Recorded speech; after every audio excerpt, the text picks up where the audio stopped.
What is up, my puffer people? Zyking, your puffer pal, back with another video. And today we're looking at some random lists I found online. 14, I think, yeah, 14 video game fan theories that'll change the way you look that you play. Okay, so I figured this would be fun. It could kind of be like how I did that rant that one time on that list I found. So this could be fun.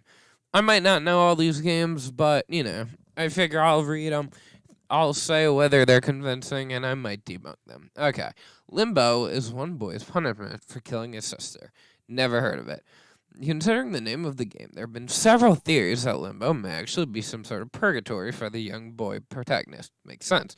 Seeing as how the end of the game loops back to the beginning, almost seems that like the boy is trapped in the realm of perpetual punishment. One theory contends that the player-controlled character is responsible for killing his sister and is stuck in an endless loop to pay for his crime. It explains why the other children in the game ran away from the boy and why the world is filled to the brim with the violent traps and pitfalls. It makes sense. I think that makes sense. Okay. Ooh, yes, Kirby. Kirby, I know. I've played Kirby 64. Kirby visits a post-apocalyptic Earth in Kirby 64. The fifth level of Kirby 64 sees the titular hero as a world known as Shiver Star. In the level, Kirby travels through abandoned factories and towns, but never encounters any people. Only signs of life. Oh my god. Okay. Are the few robots and wild beasts. Quick run through of Shiver Star reveals that it looks remarkably like Earth. It has the same visible continents and even a moon that is consistent with the one that orbits Earth. This has led some to speculate that Shiver Star could actually be a post-apocalyptic version of our own planet that froze over, killing off the human race and leaving only robots and some animals to roam the surface. I like the fan theory. I always have just thought, yeah, it's true. I mean, it's Earth. Come on, like, look at that. That's Earth. Super Mario Bros. 3 is really a stage play. Again, I've heard this theory. Theory is that it has been around for dozens of years. Plenty to suggest convincing evidence to suggest that the characters in the game are acting out. The background art, those platforms and scenery appear to be either bolted on the wall or hanging from the ceiling. Additionally, the title begins rising and level finish with Mario exiting the stage. I'm not a fan of this theory. I mean, I understand it, but like, it's just like, but why would this one be a play when there are like a bunch of other Mario games that clearly aren't plays? I mean, it could be a play based on Mario's hijinks, I guess. I don't know. I'm not a fan of this theory personally because I just feel like it doesn't fit into the Mario lore. But I mean, I don't think it's a bad theory by any means. I definitely think it has solid ground. Like they definitely do bring up some convincing of it. Characters are all really toys owned by a child. Again, this is just a fact. Don't we literally see them as toys ever since the N64 release of Super Smash Bros.? There have been theories that try to explain why all of these characters are able to fight each other. Has been just an imagine who's playing with toys. Shadow is believed to be Master Hand. Yeah, I've always believed that as just a fact. I thought it was considered like a fact, more or less. Yeah, I mean, yes, I 100% agree with this theory. There's not even Pokemon. Okay, this is Pokemon. One interesting. Okay, so Pokemon takes place immediately after a devastating war. One interesting detail noted in the original Pokemon games is there seems to be a rather obvious lack of adult males in the world. The male figures in the game are scientists, military servicemen, or gym trainers. Your own father is mysteriously absent, and your rival is apparently an orphan. This, along with the large number of hospitals that can be found, the Kanto region led some to speculate that there was a devastating war. Further evidence, during his just before he throws down, he says, "Save me during the war." So, I actually, obviously, just I'm playing through Red Zone 2-1. As we speak, I've not gotten to Lieutenant Surge yet, but Have I? I don't remember. I have bad memory. But um, yeah, I know that. Well, it's just a fact that there was a war. I mean, saying it was a devastating war. I mean, I don't know. Like the evidence they present, I'm not a fan of. Like, oh no, male figures are missing. Like there are plenty of male figures you run into in the game. I don't know how much I agree with that. I do. I mean, there was a war. We know there was a war from X and Y now, from everything. How much I agree with, like, the evidence I presented and everything, that I don't know about. But, not a bad theory still. Like, obviously, it's not even a. Oh, God. Player?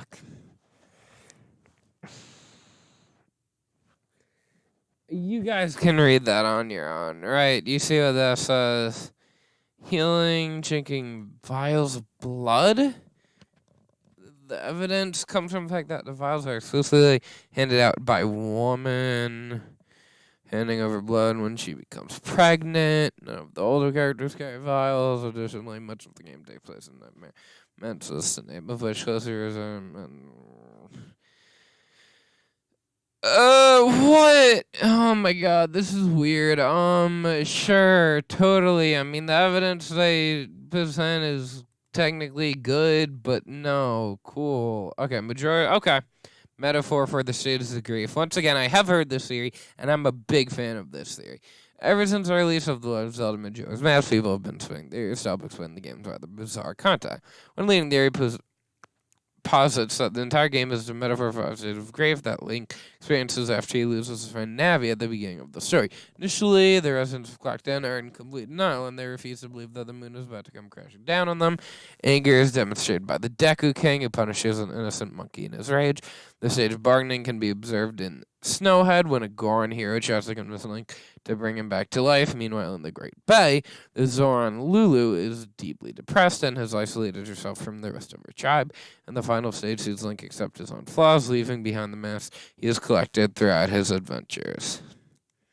I love this theory. I love it. It's a really well put together theory, and I 100% agree with it. I mean, it makes sense, and even in the game, like how it's a dark and more like it's a good theory. I mean, I wanted to pick apart these, but I like all these theories.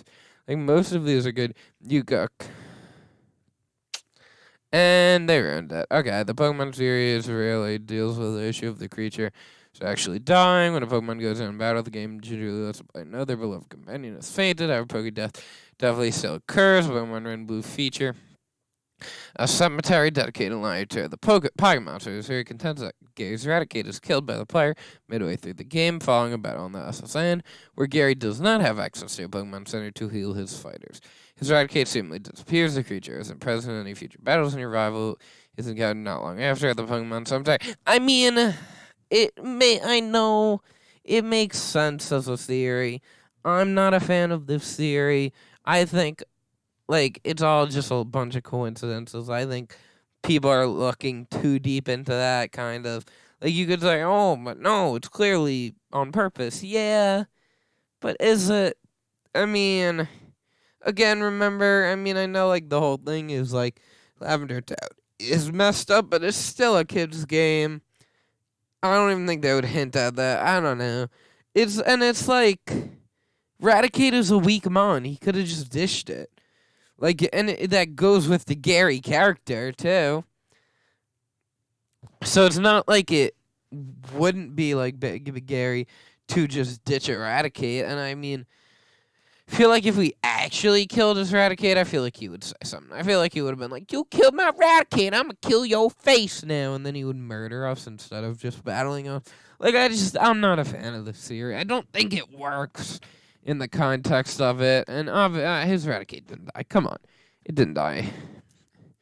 Mario's watching over to make sure he doesn't destroy the world? Guys, you're seeing this, right? I'm telling you, this is real. Like, okay. Redditor. Compelling theory that tries to explain why Mario constantly accompanies his brother, Luigi. Paper Mario, the 1,000-year door that is left his own, is good deeds are followed by mass destruction. Luigi is unaware of the chaos he creates while trying to be heroic. It's important that Mario constantly watches over him during damage control. When he considers Luigi's collection... Okay. Very good theory. But did you forget that, the game Luigi's Mansion exists, where Mario is in a painting and Luigi saves him, and no destruction or anything bad is caused by Luigi. No, the series terrible. It makes no sense. No, what?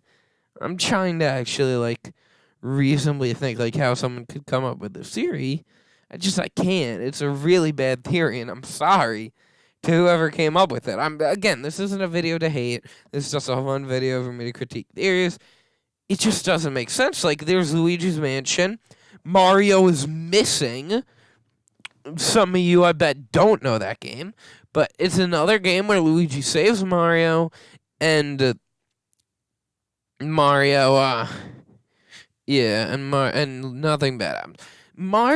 They're brothers. Mario just cares about his brother. I mean, we don't know if he cares about his brother. If you watch MatPat's theory on why Mario's a psychopath, we don't know. But no, this theory is terrible. I'm sorry. Whoever made this, I'm really sorry, but your theory sucks. Okay. In the Mass Effect series, Commander Shepard ends up becoming Reaper. I've never played Mass Effect, but I'll read it. Effect 3, hugely disappointing ending, led many fans to create more interesting theories. That explains exactly what happens to Shepard and the Reapers. One of the most popular theories is that Commander Shepard is indoctrinated by the Reapers, and that the ending of the game, if not to be taken literally, instead the grand finale is symbolic of the mental battle lost by the hero, who slowly succumbs to the Reapers' brainwashing.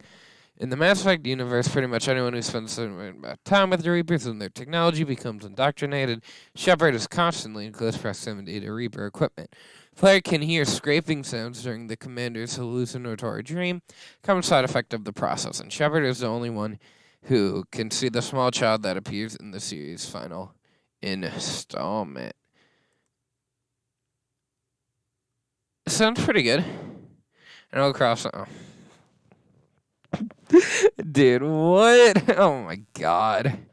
I mean, I'm not saying it's wrong, I'm just saying why. I've played some Animal Crossing. Animal Crossing begins when the player wakes up in the back of a strange bus. Or they're dropped off in a mysterious town. This has led some to believe that the whole town is involved in child abduction conspiracy. Once the players are unable to leave, as you had to protect the exit gate. Mayor specifically mentioned how he'd be watching over everything that you do. Another character has made that you have work in order to... Well, we know Animal Crossing New Leaf, you become the mayor. So, that... I guess I mean just the original Animal Crossing. I mean, that I haven't really played much of. Played a little bit. But, I mean, I get where you're coming from. But,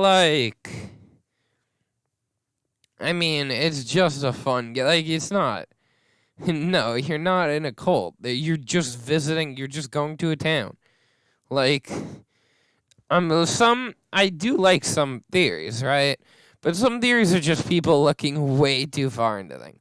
A lot of MatPat theories I thoroughly enjoy because they actually make a lot of sense. And it's not oh my god, you're just desperate to come up with a theory. Most of them make sense. Or is this, I just feel like it's just them trying too hard. I genuinely just don't really see it. I mean, well, I see how they got that, but, come on. No. You're wrong. I'm sorry. You're wrong, though. They're joking. It's just wrong. I'm sorry. They could technically be right. I just don't like this theory, okay? It's not a bad theory by any means, but I'm not... I don't know. I just don't think it's right. I just... Animal Crossing peeps are cool. Why would they be a cult? Anyway, Metal Gear Solid 3 is actually just a virtual reality simulation. Nope.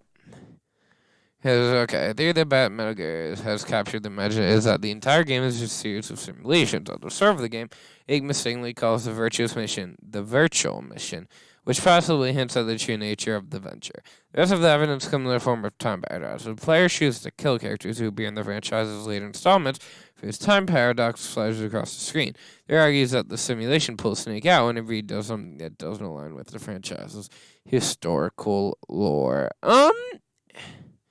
No, that makes sense. I mean, I think it could be wrong because, like, it also could, like, just be a time paradox. And, like, he could have just been wrong, could have talked wrong.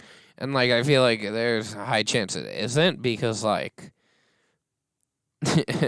they must have really advanced virtual reality simulations because that game seems very, like, it seems like it would be pretty real. But, I mean, you never know. They could have really, really, really advanced. But, like, would they do that whole game? That's one long virtual reality simulation. I mean, I guess it works. I don't know. Playing Minecraft was once a star. I've been playing Minecraft a lot lately, too. This rather sad theory argues that the planet that players inhabit in Minecraft was once a star that has since died out. Main argument for this comes from a rather strange astronomical observation. The moon and the sun in the sky are always directly opposite to each other, but the constellations in the sky never change. This can only mean that everything in the solar system orbits the planet, the way that orbits in our solar system orbit the sun. The theory in the original sun began to die out. The residents decided to ignite their own planet to create a new dwarf star, then settle on the dead rock that used to be the sun. No, you're overthinking. Okay. There's some theories, again, that makes sense, but this is straight up just overthinking it. No. That's stupid. The sun and it's covered in grass. How would a sun have all these different ecosystems? Freaking no, that's stupid. It's actually dumb. It makes no sense, this theory. Can I downvote? Okay. What? Oh my god, I love this Donkey Kong. Okay. Donkey Kong Country is anti-imperialist. Okay. Sure. Prominent theory is that anti-American propaganda that exposes the evils of imperialism.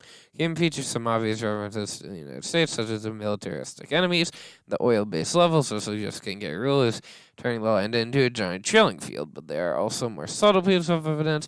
Title centers on the villains stealing bananas with their military forces, which is what the U.S. repeatedly helped the United Fruit Company do in the 20th century. Really, I mean, it could be right, but, like, even if it is, it's stupid. I mean, it's like, it could be, but what's the point in making a video game as a Donkey Kong game as a shot to America? Like, oh no, you got us. Like, no, you really didn't. We don't care. It just wouldn't make it's just dumb. I mean, it could be right. It's not a bad theory. It makes sense, but, like, I don't know why they would do that. You know what I'm saying? So I'm going to say no. Some of these theories I really agreed with. The last two were terrible. This one was okay. This one was terrible. This one was, I don't know. This one was the worst one ever.